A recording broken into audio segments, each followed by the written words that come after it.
কোচবিহারের একাধিক গ্রামীণ হাসপাতাল, সেই হাসপাতালে চিকিৎসক নেই, নার্সরাই নাকি সেখানে ওষুধ দেন। আর স্বাস্থ্য আধিকারিকের দাবি যে গ্রামের এই হাসপাতালে কোনো চিকিৎসকই জয়েন করতে চাইছেন না, তাই এই হাল।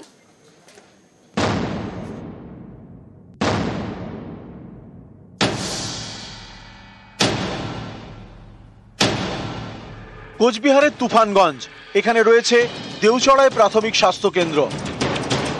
এটা গ্রামীণ হাসপাতাল, স্থানীয়দের বড় ভরসা। মঙ্গলবার এখানকার এমার্জেন্সি বিভাগে তালা, কারণ ডাক্তার নেই। ওষুধ দেন এক নার্স।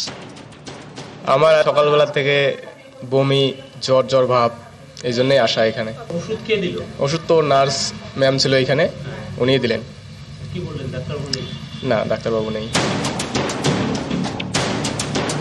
তুফানগঞ্জের শালবাড়ি প্রাথমিক স্বাস্থ্য কেন্দ্রেও চিকিৎসকের দেখা নেই। যেখানে ডাক্তার নাই, কোনো স্টাফ নাই, একজন শুধু এই ফার্মেসিয়ার আর একজন নার্স আসে, তাছাড়া কোনো স্টাফ নাই। ওষুধপাতি কি দেয় না দেয়, এখানে প্রায় প্রতিদিন 150-200 রোগী হয়। স্থানীয়দের দাবি, কোচবিহারের অনেক স্বাস্থ্য কেন্দ্রেই ডাক্তারের অভাব। কিন্তু কেন এমন অবস্থা? জেলা স্বাস্থ্য দপ্তর থেকে জানা গিয়েছে, কোচবিহারে গ্রামীণ হাসপাতালের সংখ্যা 47, চিকিৎসা পান 20 লক্ষ। 47টি গ্রামীণ হাসপাতালে 124 জন চিকিৎসক থাকার কথা, আছেন মাত্র 47 জন। এখানে তো ডাক্তার নাই, রোগী আসলে ঘুরে যায় বেশি। সিস্টাররা তো আছে, সিস্টাররা কি ওষুধ দিবে? আমাদের ডাক্তার নয়, ওষুধ দিবে ডাক্তার, সার্জন থাকবে তখন হবে। সার্জন তো নাই, আসি ট্রিটমেন্ট জীবন হওয়া যাচ্ছে না।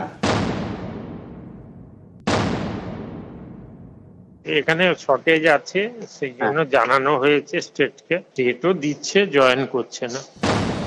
সরকারি মেডিকেল কলেজে পড়াশোনা করে যারা ডাক্তার হন, তাদের জন্য মাথাপিছু রাজ্য সরকারের কয়েক লক্ষ টাকা খরচ হয়। পোস্ট গ্রাজুয়েট ডাক্তারি পড়ুয়াদের সঙ্গে 3 বছরের চুক্তি করে সরকার। চুক্তিতে বলা থাকে, শহরের পাশাপাশি গ্রামে গিয়েও চিকিৎসা করতে হবে। এই চুক্তি না মানলে রাজ্য সরকারকে 30 লক্ষ টাকা দিতে হবে। এই ফাঁক গলেই কি অনেক ডাক্তার আর গ্রামমুখ হন না? টাকা দিয়ে কি শুধু তারা শহরেই ডাক্তারি করেন? সরকার স্কলারশিপ হোক অনেক কিছু সুবিধা দিয়ে একজন ডাক্তার তৈরি করে। এবার দেখা যায় এদের রুচিটা শহরের দিকেই বেশি, কারণ ফার্মেসিগুলোতে ওরা বসতে পারে, মোটা টাকা ইনকাম করতে পারে। একটু যদি দৃষ্টান্তমূলক কিছু শাস্তির ব্যবস্থা করে সরকার, তাহলে দেখবেন অবশ্যই ঠিক হয়ে যাবে। অভিজিৎ চন্দ্র ও শুভঙ্কর সাহা, নিউজ 18 বাংলা। সুখা জেলা পুরুলিয়া, আর সেই পুরুলিয়াতে প্রতি বছর গরমে জলের কষ্ট।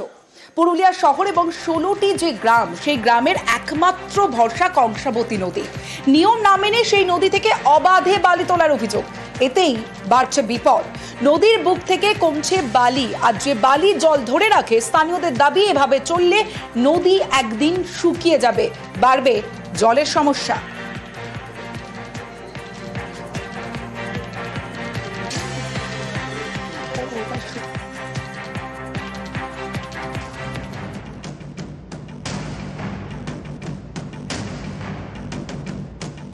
পুরুলিয়া শহর গা ঘেঁষে বয়ে গিয়েছে কংসাবতী নদী। লিজ নিয়ে এই নদী থেকে বালি তোলেন অনেকে। অভিযোগ, অনেক জায়গায় নিয়ম না মেনে এই নদীর বুক থেকে বালি তোলা হচ্ছে। নদীর বুকে নামছে একের পর এক ট্রাক্টর, তারপর বালি বোঝাই করে চলে যাচ্ছে বাইরে। এতেই বাড়ছে বিপদ, শুকিয়ে যাচ্ছে নদী, নামছে জলস্তর। 15 ফুট থেকে 20 ফুট গর্ত করে দিচ্ছে নদীটাকে। সমস্যা হবে এলাকার মানুষ। হ্যাঁ, অবশ্যই। জল তো ধরে রাখা যাবে না, 20 ফুট একবার মাটি বার করে দিচ্ছে, বালি তো দূরে ছাড়। এলাকার কোনো মার্কিং নাই, মানে যেখানে খুশি সেখান থেকে লিখছে, কোনো দেখাচ্ছে না যে আমাদের এত নম্বর প্লটের এত জায়গার মধ্যে আমাদের নিতে হবে, সেসব কিছু নাই। সুখা জেলা পুরুলিয়া, জলের জন্য পুরুলিয়া শহরের বড় ভরসা কংসাবতী নদী। এই নদীর বুকে বসানো হয়েছে পাম্প, সেই পাম্পের সাহায্যে জল তুলে পরিশ্রুত করা হয়। এরপর পুরসভা 23টি ওয়ার্ডে যায়। কংসাবতীর পাড়ে 16টি গ্রামেও এই নদীর জল যায়। কেউ আবার নদীর বুক থেকে বালি সরিয়ে জল তোলেন, বাড়িতে নিয়ে যান। পুরুলিয়ার বড় অংশের জলের লাইফলাইন এই কংসাবতী। সেই নদী থেকে তোলা হচ্ছে বালি, যে বালি জল ধরে রাখে। এটা আমরা পৌরসভা থেকে চেয়ারম্যানও অনেকবার দৃষ্টি আকর্ষণ করেছে জেলা প্রশাসনকে, যে বালিটা কিন্তু কাঁসাই সংলগ্ন এলাকায় যেখানে জলাধারগুলো আছে, যেখানে জল উত্তোলিত হয়, সে পিএইচির বলুন আর পৌরসভার বলুন, বালি উত্তোলনটা সম্পূর্ণ বন্ধ করা দরকার। তো সেইটা আমরা আশা করতে চাই আগামী দিনে যে বালি উত্তোলনটা সম্পূর্ণভাবে বন্ধ হবে, বিশেষ করে যেখানে জলাধার অ্যাটাচ এরিয়া। নদীর যে স্বাভাবিক গতিপথ, আমাদের যেহেতু এটা হাই অল্টিটিউডে রয়েছি আমরা, স্বাভাবিক গতিপথে জল নিচের দিকে নামারই কথা। যদি বালি থাকে তাহলে সেই জলটা শোষিত হতে পারবে, যেহেতু সেই বালিটা থাকছে না, অবাধে বালি লুণ্ঠন হচ্ছে, তাই জল নিচের দিকে গড়িয়ে যাচ্ছে বর্ষাকালের জল। নদীর বালি অবাধে লুণ্ঠন না হয়, প্রাকৃতিক সম্পদের যচ্ছতায় ব্যবহার না হয়, এর প্রতি আমাদের সচেতন হওয়া দরকার। পুরুলিয়া থেকে ইন্দ্রজিৎ মণ্ডল, নিউজ 18 বাংলা। এবার পূর্ব মেদিনীপুরের এগরার খবরের দিকে নজর রাখবো, যেখানে একঘরে করে দেওয়া হয়েছে এক পরিবারকে, খাবার জল বন্ধ করে দেওয়া হয়েছে এবং পূর্ব মেদিনীপুরে সম্পত্তি নিয়ে বিবাদ, আর সেই বিবাদের জেরে একঘরে পরিবার। বিজেপি নেতাদের বিরুদ্ধে মাতব্বরির অভিযোগ, মানতে নারাজ পদ্ম শিবির।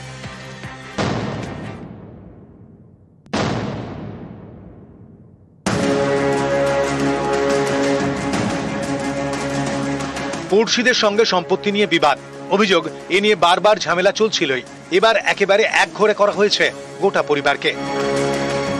চাঞ্চল্যকর অভিযোগ পূর্ব মেদিনীপুরের এগরায়, বিপাকে পড়েছে এখানকার বাথুয়াড়ির বাড়ুই পরিবার। জায়গা নিয়ে একটা সমস্যা আছে, গ্রামে সবাই ঘরে, তারপর যেতে জল আনতেছি, জল আনতে দেয়নি, বাজারতে এসেছি বাজার করতে, বাজারও কেউ দিলেনি, তারপর যাই অবহেলা করে দিই।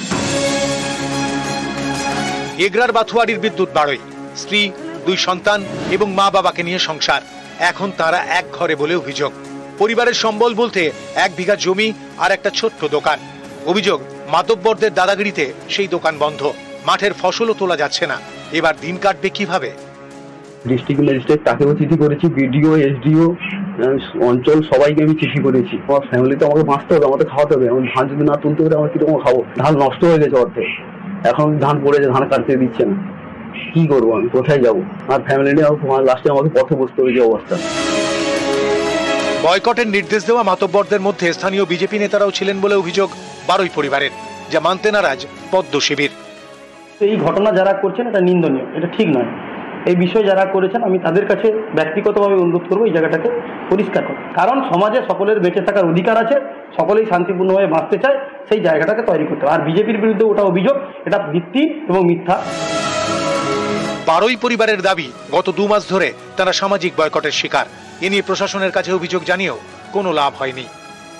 সেটার বিষয়ে আমার কাছে এখনো পর্যন্ত জানা নেই, আমার টেবিলেও সেইভাবে কোনো দরখাস্ত জমা পড়েনি। সেক্ষেত্রে আমি বলবো আমি মেম্বার দিয়ে বিষয়টা জানার জন্য এবং জেনে আমি যদি সলভ করতে পারা যায়, আমরা প্রশাসনিক থেকে, আমরা চেয়ার থেকে আমরা সেভাবে চেষ্টা করব যে সমাধান করার জন্য। সেটা অতি অবশ্যই আমরা বসে একটা করার জন্য চেষ্টা করব।